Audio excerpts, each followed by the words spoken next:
We're from the Pittsburgh Lace Group, and we've made lace in the nationality rooms at Christmas for as long as I can remember, but over 30 years. If you need to get in touch with us, the information is on that page that you just saw. Because lace is made in several different countries, it was hard to put us in any individual room, so we ended up in the Crone-Shinley Ballroom. But if you want to look, you can see that there is lace from Belgium, which is one of the original countries that lace was made in, Russia,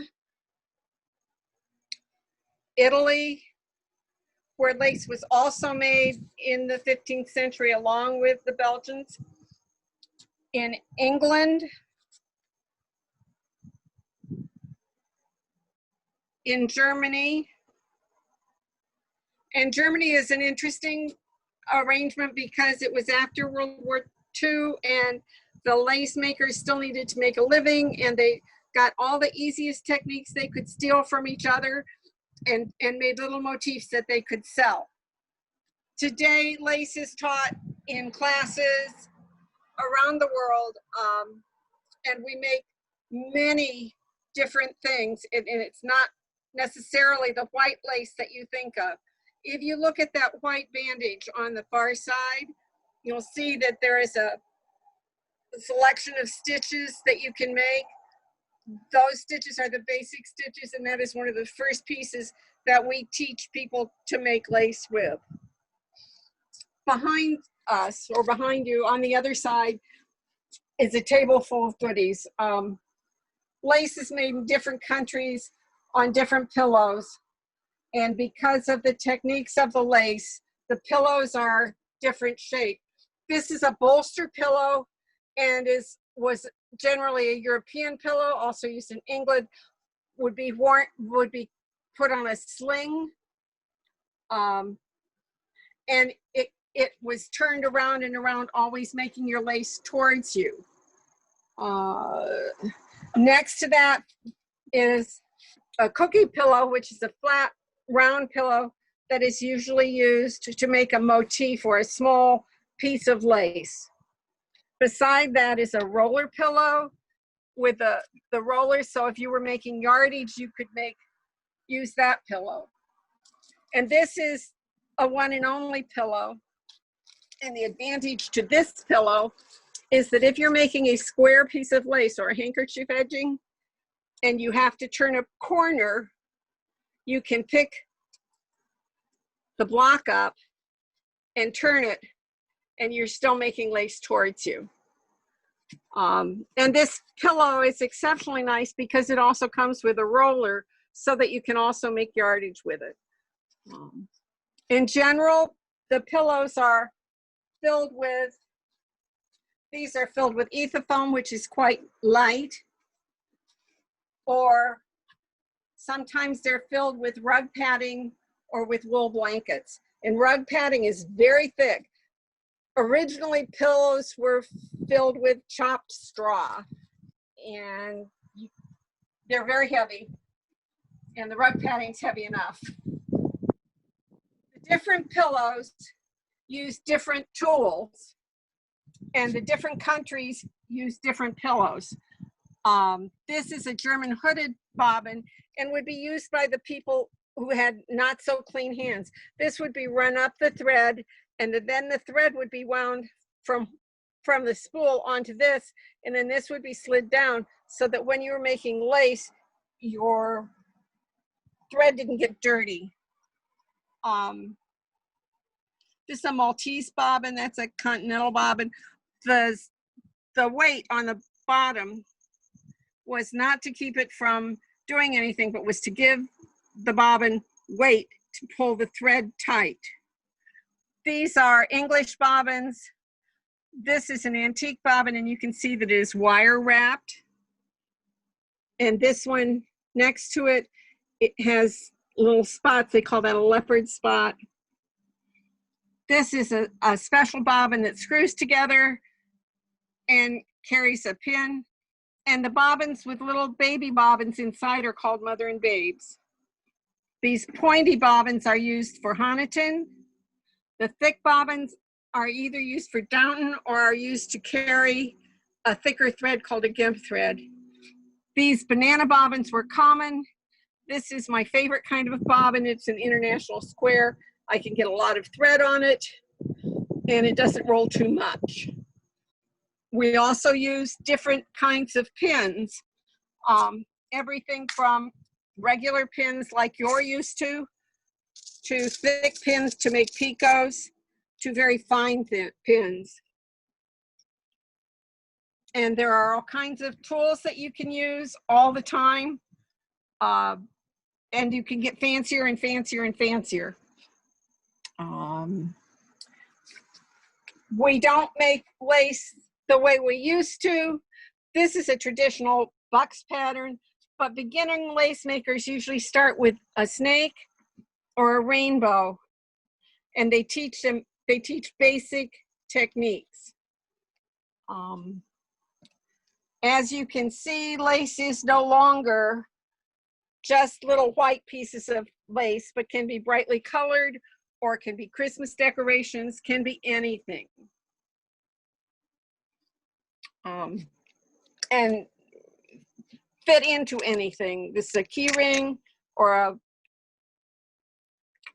a ruler. I knew what that was. But lace also is used. We no longer do lace in just white thread. We do it for fun. We do it as Christmas decorations, or this is a traditional Danish heart. They come in different sizes, and they were originally filled with goodies. Mine's not. This pattern came from a lady in Italy, and it will stand on its own, but it's blown over so many times out here that it's not going to do it now. Original patterns were put on vellum, and then later we went to heavy-duty cardstock. Now we quite often use manila file folders for our prickings.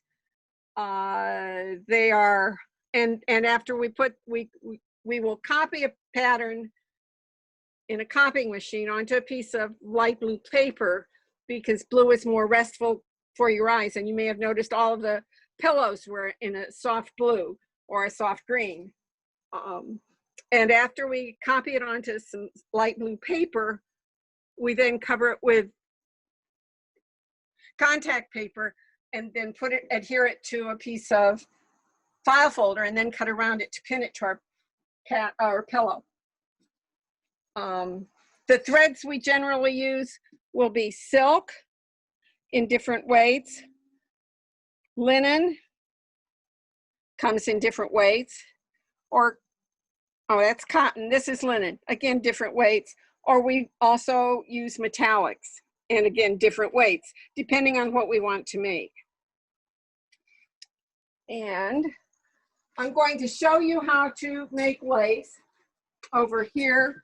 And what I am making is more of this. And I hang this on my Christmas tree.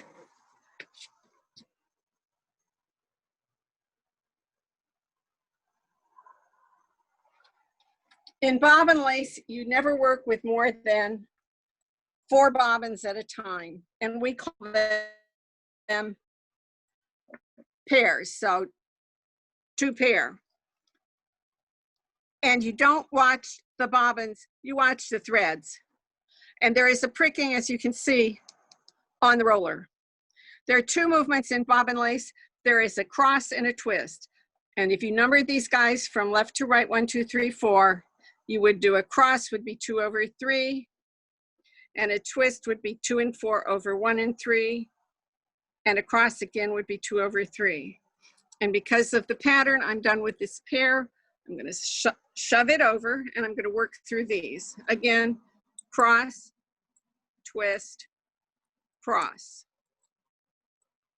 cross, twist, cross, cross, twist, cross. And because I want to bring in a pair from there, I go over here and I pull out the next pair I check to make sure it has 2 twists on it because twists give space. And again, cross, twist, cross. I'm at the end of the row, so I twist the worker twice. I go back to the back and get a pin. I go up here, put the pin in the pattern, and continue on and have to go back again, only looking up there. So it's cross, twist, cross, cross, twist, cross, cross, twist, cross, cross, twist, cross. At the end of this row, twist twice. When I leave off a pair, because I know this pattern so well, I want to twist this pair twice. Should have done that before. When I go through the first pair on the way back, I twist it twice. And you lengthen your bobbins, you wind bobbins. Children used to be made to wind bobbins. We can't find any good kids to do that for us now. And if you look at this bobbin, it has jingle rings on it. And they used to say you had as many jingle rings on your bobbin as you thought Henry had wives. So I know somewhere I have a single jingle ring, and then there is that. English bobbins are very interesting to collect. People sometimes start to make bobbin lace just because they like the bobbins. Okay. Let's see what else I can tell you. And again, it doesn't matter how big of a stack of bobbins you have, you are still only doing the same motions. Some of the bobbins on my pillow today are antiques and that I got from a teacher from England. I think it was Doris Southard was here. Doris Southard.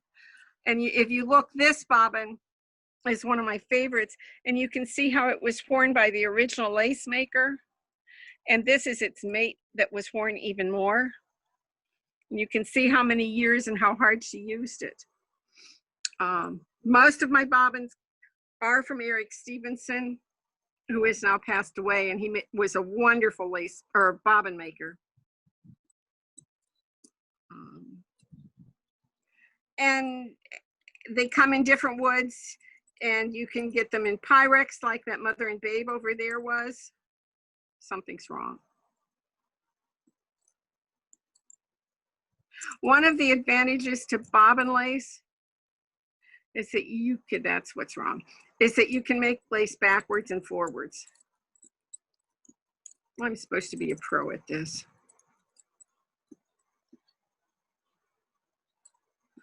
Ah, okay, there.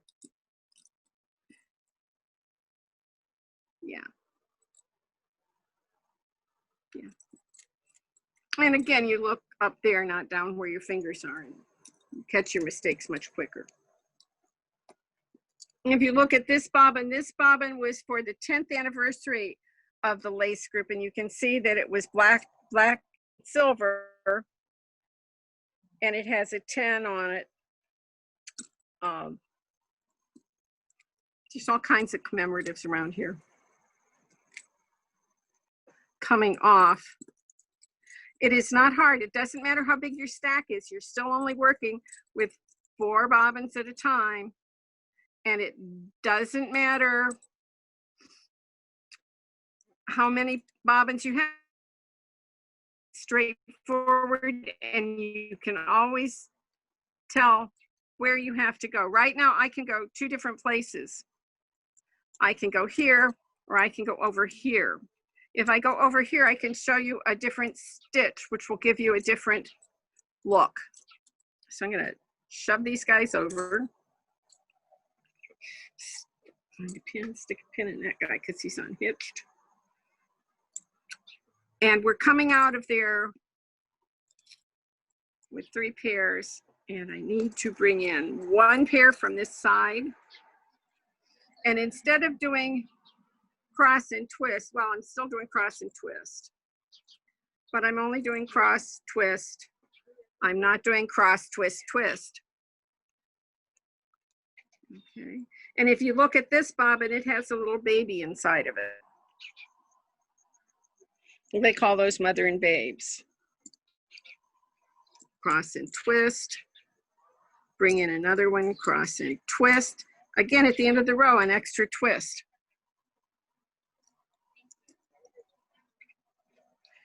And when you look at all the lace, pretty much always it is only those moves, and they look, when completed, quite different.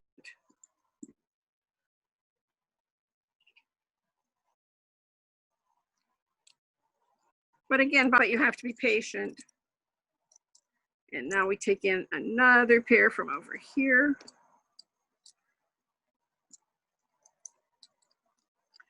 There's lots to learn about when you do bobbin lace.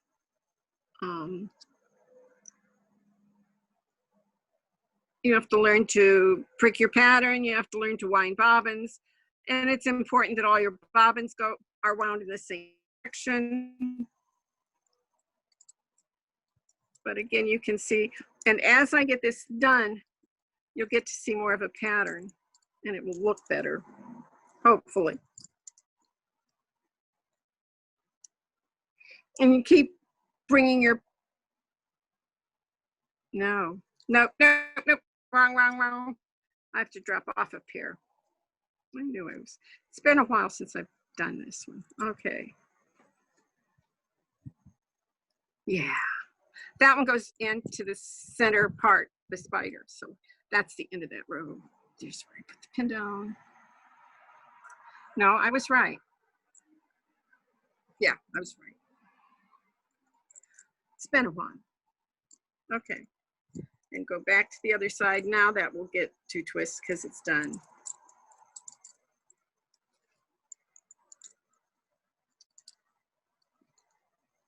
And at this time now, you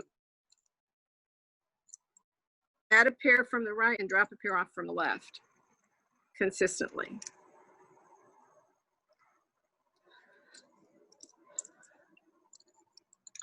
I've been in lace for 39 years because I started to make lace when I married my husband. So it's easy for me to keep track.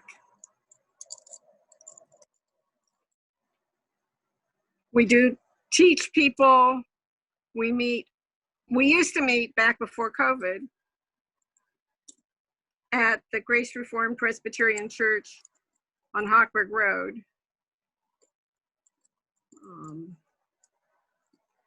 But now we meet by Zoom, and some of us are making lace and some of us are slackers.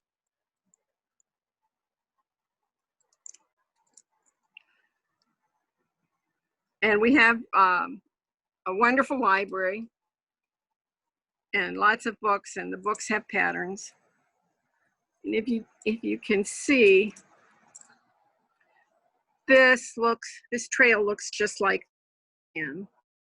There are dozens of kinds of things to learn about lace. There are dozens of things to know. There are different histories. There are different countries. Every country does their own thing.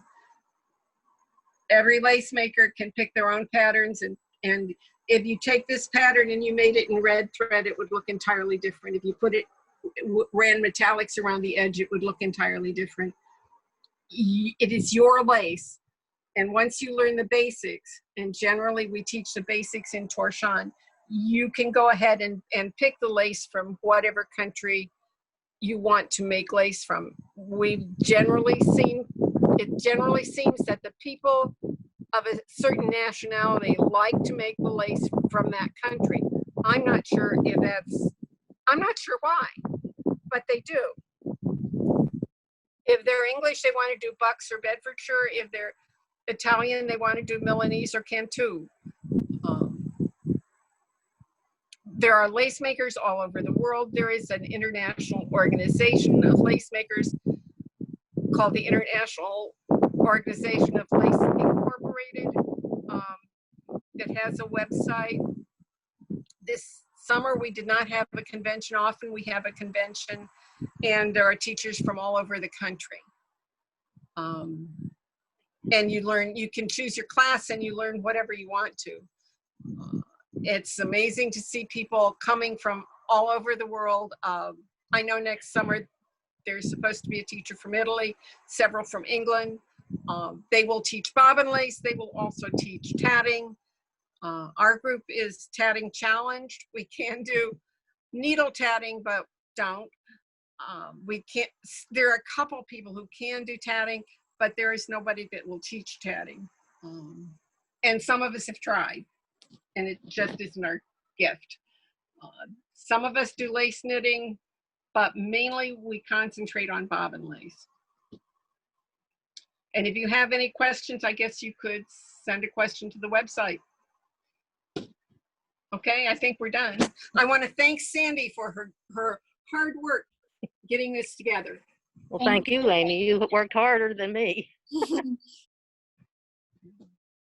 Thank you, Sage, for organizing this for us and you know, helping us to still participate in Nationality Days. It's just one of the many disappointments in everyone's life that we get to miss, that we have to miss out on these wonderful opportunities that we take so much enjoyment from.